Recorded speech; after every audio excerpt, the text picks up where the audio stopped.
I am encouraging FBI employees right now to stay in, and be that person who says no, that's illegal, that's unconstitutional, as long as you can. Now, here's the reality: the people I know who are eligible for retirement are probably not going to do that. Their resumes are flying out of the building right now, and good for them if they can find a great job. But I worry about the employees who aren't eligible for retirement, have a family to feed, and they're going to be asked to do some pretty horrible things. Hello, friends, and welcome back to Highly Conflicted, where we unpack the news inside Trump world and what might be coming down next at Mar-a-Lago.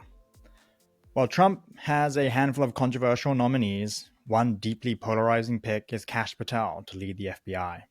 He appears to have been picked for several reasons. Number one, he has many vocal allies in Trump world, including Steve Bannon and Mike Davis, the former nominations chief to Senator Chuck Grassley. Number two, he demonstrated his loyalty to Trump during the classified documents investigation, when he refused to testify before the federal grand jury in Washington until he was forced to by the chief judge. And number three, he's really ideologically aligned with Trump in a massive way, harboring his own distrust and hatred for the so-called deep state, so much so that Trump might not need to instruct him to go after his enemies. Patel might just do it of his own volition. After all, Patel's loyalty to Trump is personally his legend. He's vowed to pursue the deep state. He created a so-called enemies list in his book that's a who's who of Trump's perceived enemies from 2016. People like CIA Director John Brennan, former Deputy Attorney General Sally Yates, and the members on the January 6th committee. Now, once upon a time, we thought Patel might have a really tough time getting confirmed in the Senate. But in recent weeks, there's been a surge of enthusiasm for Patel from Senate Republicans. He quickly got endorsements from the likes of John Cornyn, the senior senator from Texas, who sits on the Senate Intelligence Committee. He got a big endorsement from Lindsey Graham, who is in line to chair the Senate Judiciary Committee, and Senator Joni Ernst, who questioned Trump's pick for defense secretary, was also quick to back Patel. So with Patel's confirmation looking increasingly likely, on today's pod, to look at how Patel might shape the FBI, I'm joined by Frank Figliuzzi, a former assistant director of the FBI's counterintelligence division, where he oversaw counterintel investigations. Frank is also a national security analyst for NBC and is the author of Long Haul, Hunting the Highway Serial Killers. Frank, thanks for coming on.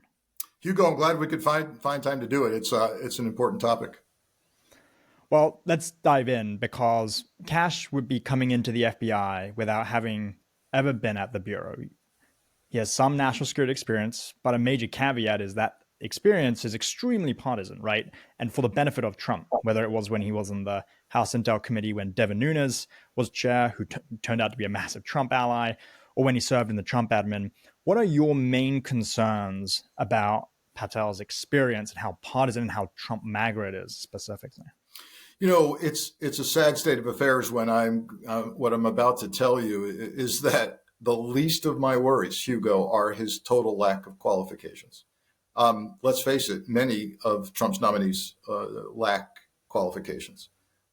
But it's the blind allegiance to Trump that really has me concerned. And so why is that? Well, look, it's possible to be a really smart leader who's done big things in other places and run an organization of 38,000 employees like the FBI. It's possible to do that with no solid background.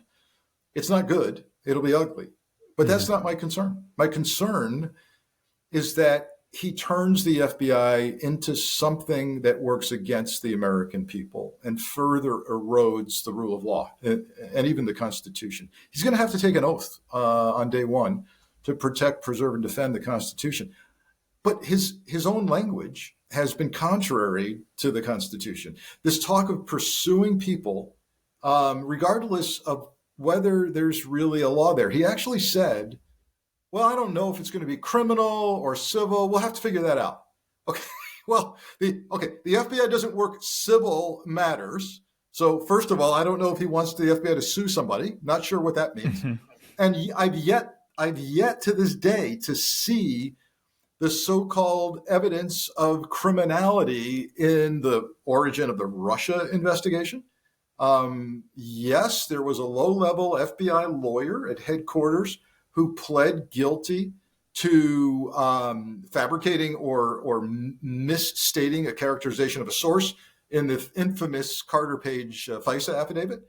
That's it. John Durham was appointed a special counsel by Republican Attorney General Barr, and he found nothing. He went to trial twice and struck out twice. The DOJ's own Inspector General found that the Russia case was properly predicated. So this is a house of cards. This idea of a deep state who went after Trump extrajudicially outside of the law and now needs to get punished is a fallacy. A friend of mine, Andy McCabe, who I worked with, who was the deputy director of the FBI, was fired 26 hours before his retirement. All of that got back. His pension came back. DOJ said that was wrong. Similarly, Pete Strzok, we can argue about whether Pete deserved to be fired or not, but he was targeted for sure. So I don't see it there. And what's really worrying, Hugo, is Pam Bondi. You've got this perfect storm now in the justice system. Pam Bondi, nominee for AG, echoing the very same language as Kash Patel, that we're going to pursue prosecutors, we're going to pursue investigators. For what? For what exactly? So the concern I have is fabrication of cases, twisting of truths, political enemies. And if people think, boy, that sounds very far-fetched, that sounds like a horror flick. No, it happened, Hugo. It happened in our history. It happened with J. Edgar Hoover. It happened in the 60s and early 70s before Hoover passed, that there were illegal wiretaps, surveillances, break-ins, what they called black bag jobs. A Black Panther leader was murdered in Chicago, ostensibly at the hands of the FBI and Chicago PD, special unit at Chicago PD. Hoover wrote a letter to Martin Luther King suggesting he commit suicide.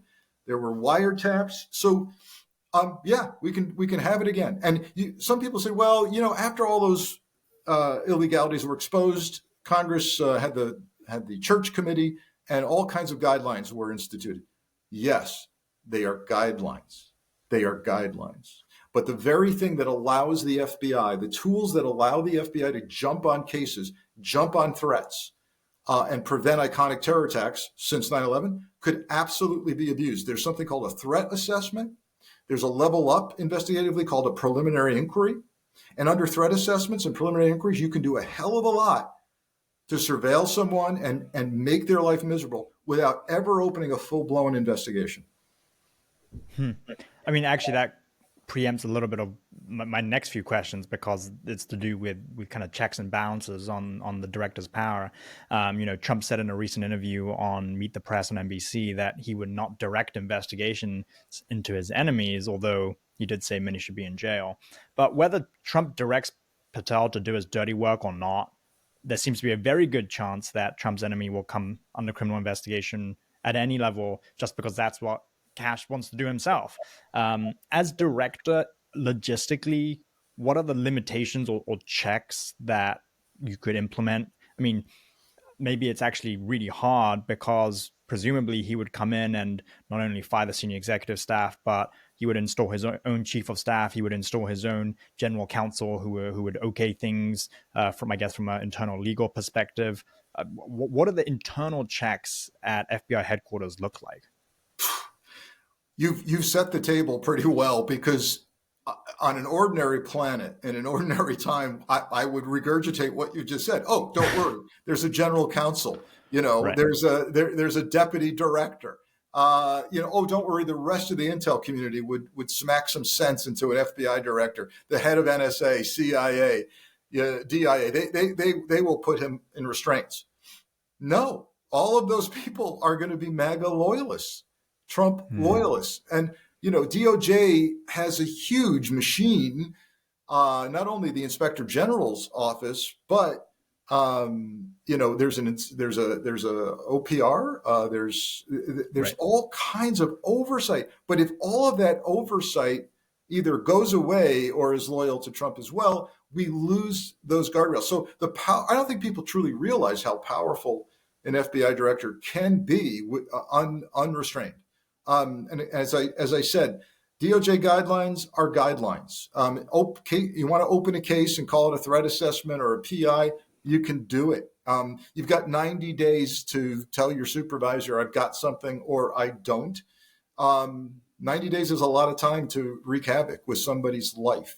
So that's a real concern of mine. And this deputy director position, I keep hearing, and tell me if you heard this or not, that the deputy director position, which is historically a career FBI agent, to run the day-to-day work of the FBI. So that even if you have a director who goes off track, you still got daily operations being run by a professional agent. I'm hearing they're going to take that away and put in a political appointee or just a hand-picked civilian. You hearing that? Yeah, I think that's quite likely. I mean, before Kash was formally nominated to be the next FBI director, you and I were talking about how actually Kash, there was a discussion about how Kash might be placed in the deputy role because it's not Senate confirmed, and that way it actually might be easier to manipulate the levers of the FBI day to day, right? So I think that's almost a given at this point. And kind of just while we're on that about the power of DOJ. Historically, or technically even, the FBI is supposed to report to main justice, right? It's overseen by the Attorney General and the Deputy Attorney General. That's correct. But we have had, most recently, including with Jim Comey, say what you will about Jim Comey, but there were certain moments when he took pretty unilateral action. And I guess if an FBI director really wanted to distance himself from main justice, it is possible, right? That's a great point. I'm going all the way back to Hoover for horrific abuses, but more recently, and I'm not. Please don't let me be clear. I'm not suggesting Comey was abusing the FBI, but yes, if the FBI director wants to get a press conference together, not tell DOJ, and make pronouncements to the public about a case opening, a case closing, no reasonable prosecutor would ever do this, or someone should be prosecuted. They can do it. They can do it. And we don't know how much leeway Mr. Patel would get, but that's a real concern. That just imagine an FBI director just trying to ruin your day, your life, and holding a press conference about how mean you are. That could happen. And then going through files, right? I imagine on his first day in the office, whoever his admin is, he's going to say, I need to know where the bathroom is, and I need every file that has the word Trump in it.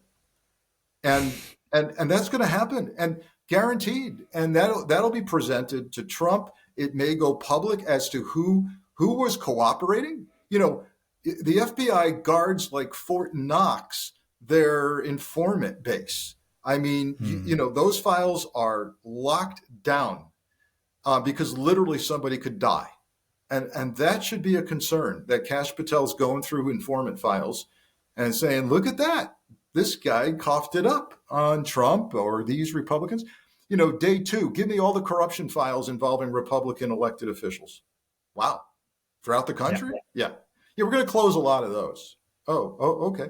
And then extend this to the field, where I'm hearing some really bad rumor, as I call it, rumor intelligence, that, this is going to extend to the field, this gutting of the Bureau. So what happens to special agents in charge?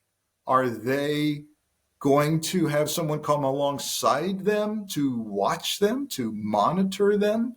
Somebody looking over their shoulder? All kinds of rumor about, hey, here's what they're going to do. They're going to take deputized cops and chiefs of police and stuff, retired, and they're going to put them in charge of field offices.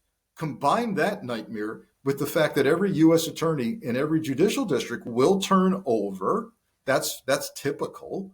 But what's not typical is they'll likely have to make a pledge of allegiance to Trump. They'll have to be trusted MAGA. And now you've got decisions in your community where you live, FBI field office, federal prosecutor, and they are doing what? Are they not opening corruption cases against Republican commissioners? Are they not opening Russia counterintelligence cases in your city? What's not getting done? And while they're pursuing Trump's enemies throughout the country, how about that violent gang in your city that makes you feel unsafe? Is that happening? The child predators organized crime. What's not getting done while you're going after political enemies? All of that concerns me. Well, so okay, you raised two really interesting points, right? Number one is the one thing Patel is exploring is to gut the senior executive service at FBI headquarters in Washington, but also maybe to close down or consolidate the Washington field office, right? Can you explain? Because I think most people don't really understand how it all fits together. How WFO fits into the Bureau's organizational structure and what implications that could have. Like, we're not talking about any of the other big field offices in New York, but let's just start with like WFO.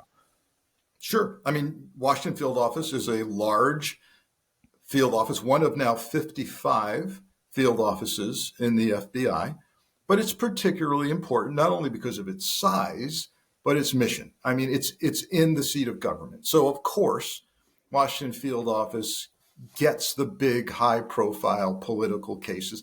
Also, I will say, on the national security side, it has all the embassies right there in Washington. And that means they work the top counterintelligence cases in terms of spying, monitoring and catching foreign intelligence officers operating in the DC area. And boy, are there a lot of those.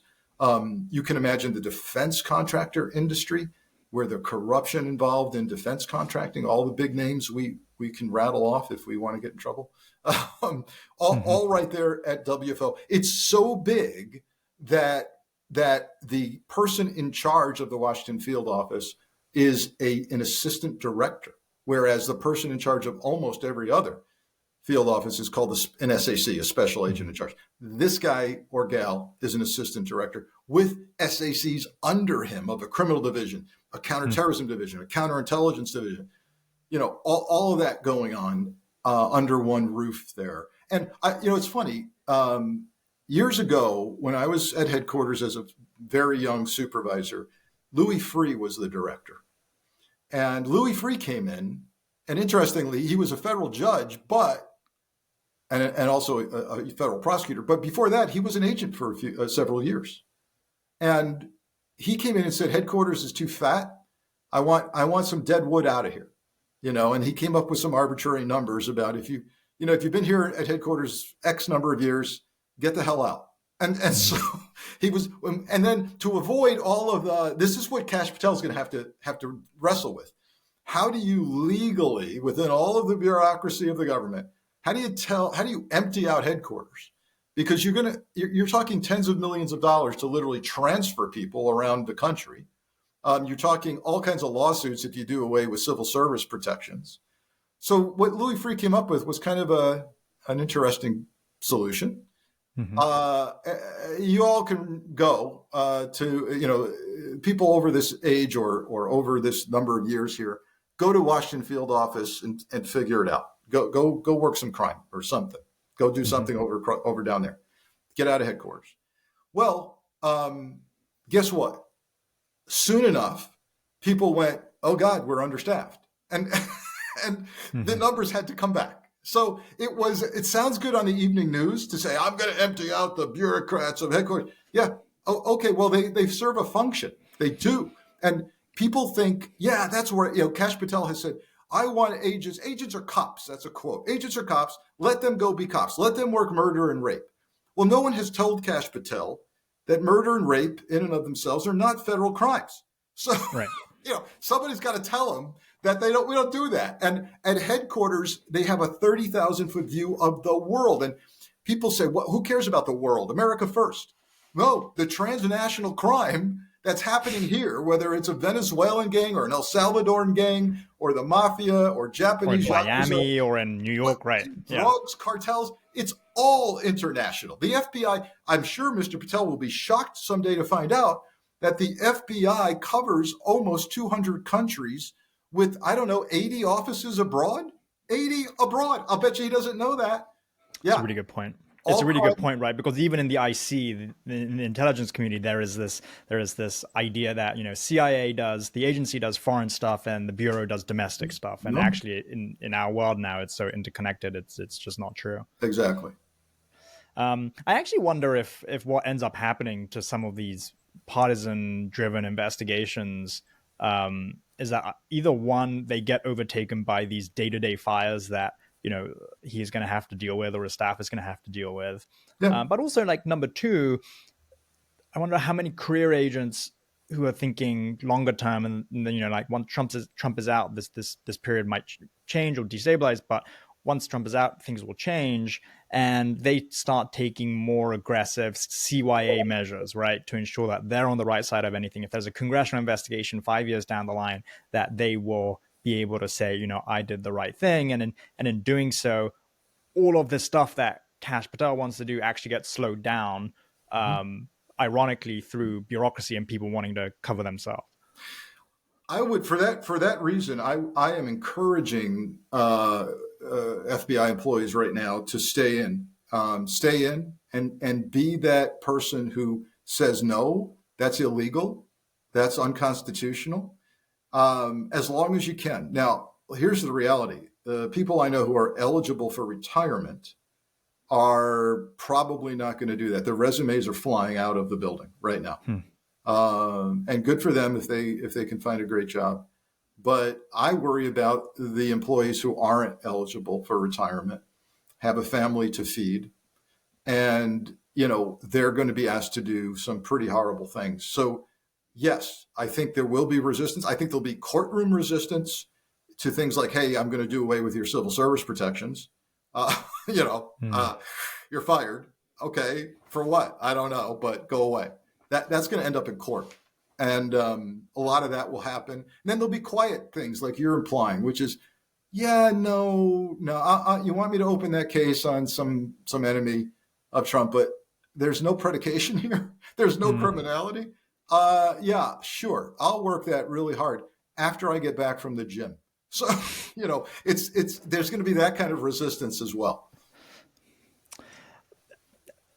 Like, also to that point, I mean, stuff like FBI background checks, I guess it's possible that, I mean, we have previously reported at The Guardian that Trump really, or the Trump transition team, intends for most of his political appointees to have background checks done after Kash Patel is in the building, after their people are running the bureau and not before. I mean, there might be some exceptions. Pete Hegseth, for instance, has supposedly put his name forward, and that, you know, in the Trump transition, has signed a memorandum of understanding with DOJ to start background vetting. Whether or not that happens, who knows? And it's actually really complicated with the various factions inside Trump world. But, you know, something like that, something very, like, comparatively low. I mean, it's crazy that I'm even saying this, like, comparatively low stakes to anything else that Kash Patel might want to do.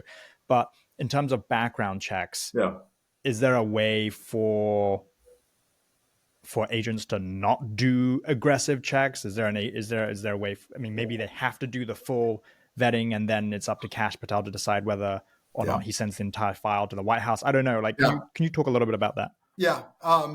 Okay. This is a great topic and another concern, because my concern right now is that this DOJ MOU that Trump signed was simply done to appease members of the Senate Judiciary Committee and kind of shut them up for a while. But I will tell you, the last time I talked to a source, the Bureau has not yet received the actual formal request for backgrounds, nor a list of the nominees. Now that could change tomorrow, but your statement that it's quite possible that Kash Patel oversees these investigations is problematic. And so why is it problematic? Yes, agents know how to do a background investigation, and they're exhaustive. Not unusual to have hundreds of interviews done for one nominee. And let me tell you, it's not 100 of your favorite friends. The job there is to find, yes, you give me some references, but from there, here we go to the scorned girlfriend or the neighbor who hates you. And all of this starts to come out, and that's where you're going. And they cover everything. People don't realize they cover not just loyalty to the United States and whether you're qualified for a clearance, but are you competent? Your ability is there. Your reputation is there. Your finances are gone over. So they know how to do it in the field. Once it gets to headquarters, can it be manipulated by somebody like Kash Patel? You bet.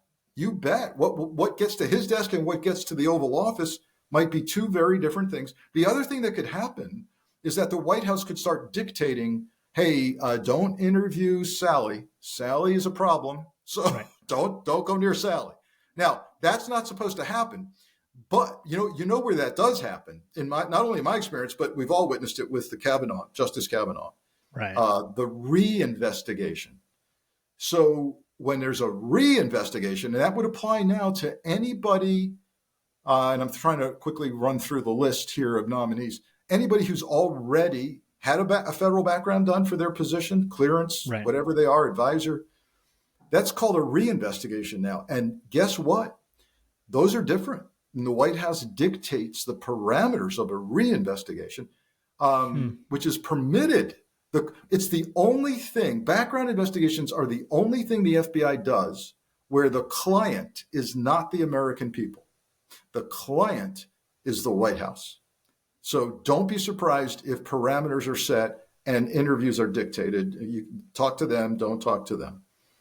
Like for Seb Gorka, for instance, who was not able to successfully complete a TSSCI background check, as we understand, or was reported at the time during the first Trump admin. Yeah, I have among other people, who is now going to be the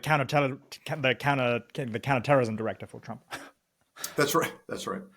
I personally, when I was assistant director, had to deal with a messy nominee investigation. I ended up at the White House. And that White House wanted to get to the bottom of things and be honest. And they said, Frank, what do you want to do? And I said, I want to polygraph this nominee. And they said, go ahead, do it. So that's under a cooperative administration. Wow. Yeah. Yeah. Can you imagine if this happens after January 20th?